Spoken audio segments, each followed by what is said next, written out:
At the construction site, I will tell you a story that happened in the spring of this year. I live in Moscow, in one of the residential areas. A typical picture: panel houses, industrial zone, construction sites, an area nearby. Everything is calm and quiet here, except for the rare drunken brawls and fights with hooligans. But a couple of months ago, people began to disappear from us, only to disappear from my entrance, and in total there were already about 10 of them. Of course, there was a rumor among the people about the announced maniac. There were ads near the entrances with calls not to walk alone at night. In general, citizens tried to observe the local curfew. I was also uneasy in the evenings. If I wanted to go for a walk, I called everyone I could, and people kept disappearing. And then one day I was coming home from school. It was still light outside. May after all, the mood was upbeat. As today the university managed to close a long-standing debt, my way lay through a construction site. Another residential building gradually grew out of the ground, erected either by Tajiks or Moldovans. Industrial romance attracts me, so I looked around the huge fenced wasteland, where people in blue overalls were scurrying around, shouting rude exclamations. Here is a high-rise crane. Here is a yellow German bulldozer. Here is a stack of huge support beams, piles of bricks, a concrete mixer. Suddenly, my gaze snatched out of the general picture of a builder walking briskly towards the workers' barracks. Everything about him seemed to be fine, except in his hands he was carrying a woman's purse. In his dusty overalls, bearded, unwashed, he held in his hand a shabby fake under Chanel. It probably looked comical, but everything inside me turned cold. Why does he need it? From where? A gift for a lady. What a lady a guest worker has. He has all his relatives in his homeland. A transvestite. Ha. Stole it. That this could very well be. I consider myself a person with an active civic position. So without hesitation, I went and informed our precinct officer about this builder. My father and Pyotr Vasilievich are good friends, and the policeman's disclosure is not so good. So he promised to check how and what. This concludes my participation in the story. Pyotr Vasilievich arrived at the construction site. After a short argument with the builders, he found himself in a barrack, where he began to conduct a search. The doorway was crowded with frowning, anxious workers. In the farthest corner of the poorly lit full living room, he found a tarpaulin-covered mountain of men's and women's bags, boots, as well as 2 expensive collars. The precinct officer immediately radioed the task force, took out his service pistol, and ordered everyone to lie down on the floor. The task force detained 16 construction workers led by a foreman. Soon the gang confessed to kidnapping people in order to seize their property, and they also had nothing to eat. Even experienced operatives were taken aback by what they heard. Migrant workers complained about stingy employers who did not give out their earned money for months, about cold and hunger. They didn't dig for long. The ground was soft. The smell of humus and carrion was spreading in the air. Meanwhile, the builders told how they disposed of the bodies. They dismembered them with Bulgarians, kept all the food for themselves, dumped the giblets, bones, and heads into the grave. Valuables were divided among themselves. Realizing that there was nothing to lose, they told us what dishes were prepared from our neighbors. Praised pilaf, goulash, and broths. They rolled the meat into jars. For the winter, the investigators wanted to shoot the geeks on the spot, without trial. Finally, the investigation team discovered a mass grave fragments of 13 human bodies and the remains of 4 dogs. Skulls were grinning out of the ground here and there. Some of the bones still had meat on them, but most of them had been cleaned off with knives. Even the batter opera turned away. Others were sick. At a closed meeting, everyone was sentenced to life. No one lived to see winter.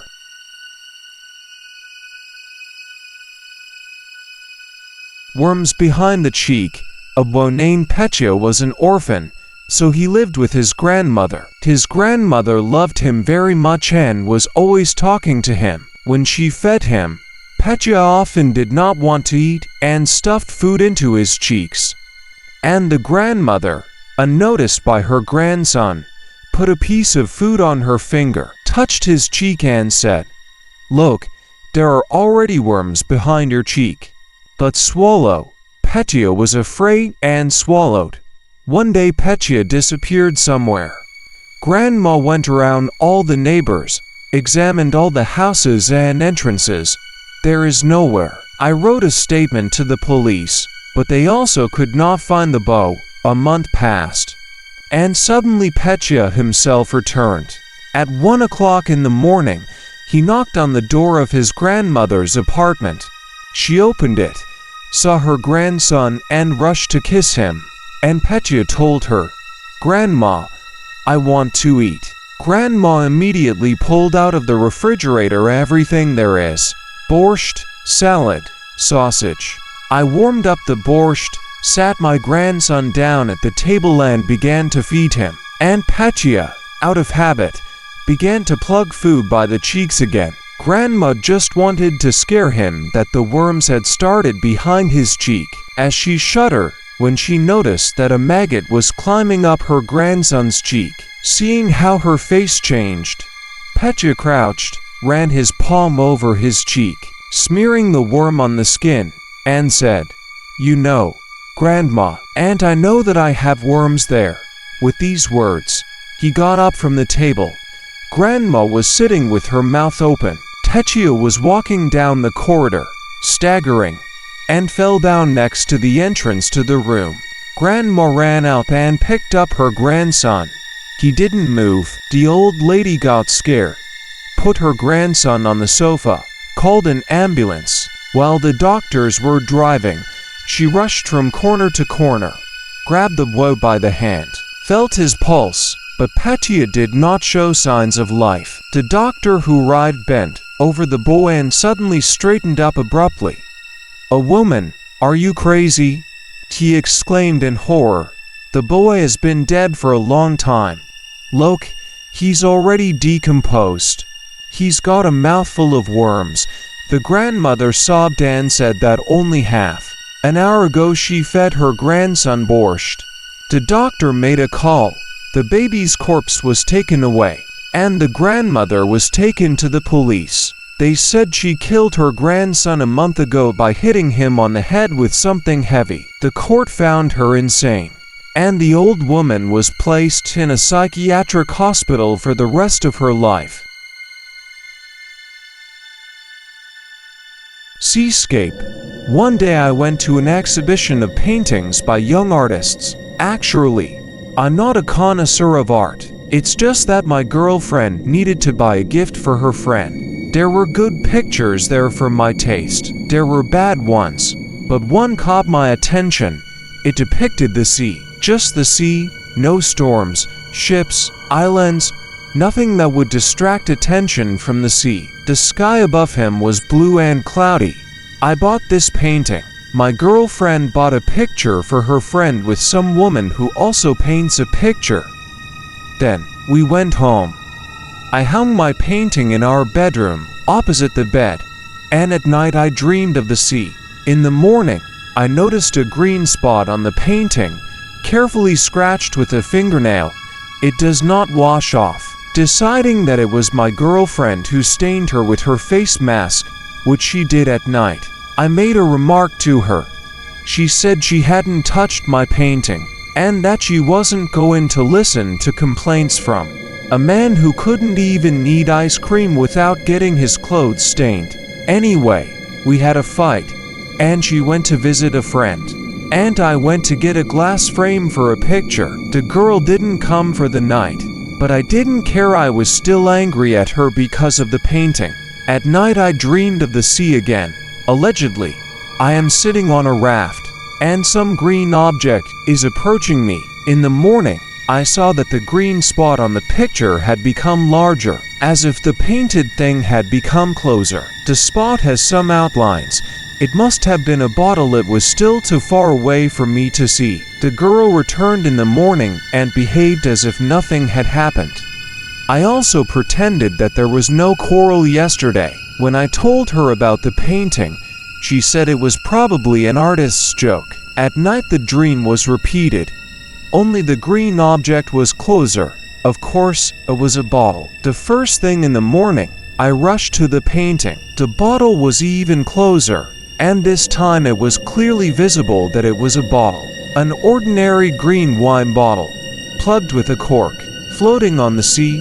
The bottle was approaching for a whole week. During the day, in the picture. At night in a dream. My girlfriend was amused by this. She was looking forward to another morning to look at the picture, and for some reason it scared me. And every morning, I had a growing feeling that it had to stop. Otherwise something bad would happen. Another night, I decided not to sleep and look at the picture. Since my girlfriend can't sleep with the lights on, she went to sleep on the sofa. I sat and watched until my eyes started to water, and I didn't notice how I fell asleep.